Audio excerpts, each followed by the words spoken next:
தளபதி birthday முன்னிட்டு அதாவது வந்து இன்னைக்கு வந்து சிவா சார் மற்றும் அவங்க நண்பர்கள்லாம் சேர்ந்து ஒரு பெரிய நிகழ்ச்சி, ஒரு பெரிய ஒரு ஃபெஸ்டிவல் மாதிரி ஒன்று ஆரம்பிச்சிருக்காங்க. இன்றைக்கி வந்து ஒரு 100 குழந்தைகள் வந்து நம்ம தலைவரை வாழ்த்தி பேசுகிறாங்க.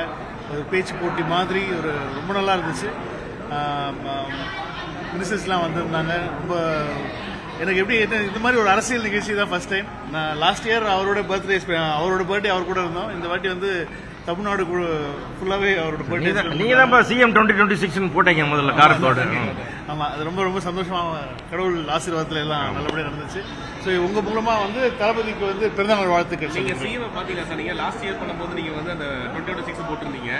சிஎம் பார்க்கும்போது இப்போ சிஎம் பார்க்கும்போது என்ன சொன்னார், மேல் என்ன பகிர்ந்துட்டாரு? இல்லை, அது நான் அந்த ஃப்ரேம் கொடுத்தமோ நான் அவருக்கு அது கிஃப்ட் கொடுத்தேன். நான் அது வந்து பிரித்து பார்த்த உடனே அவர் சிரிக்க ஆரம்பிச்சிட்டாரு.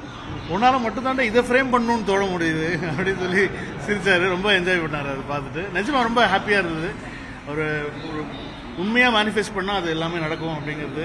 அதான் உண்மையாக நீங்கள் நம்ம எல்லாருக்குமே தான் நம்ம உண்மையாக நம்ம நினைக்கிறோம் அப்படின்னு சொல்லி அது நடக்கணும் அப்படின்னு உண்மையாக நினைச்சோன்னா நடந்துருது. அது எப்படி அந்த டைட்டில் வச்சிங்க? ஏன்னா அவர் கிரேட்டஸ்ட் ஆஃப் ஆல் டைம், அதனால தான் அந்த டைட்டில் வச்சிருக்கோம். ஆமாம், கட்சி பேரும் சொல்லக்கூடாதுன்னு எப்படி முதல்ல சொன்னீங்க? ஏன்னா அப்போ கட்சி பேர் வைக்கல.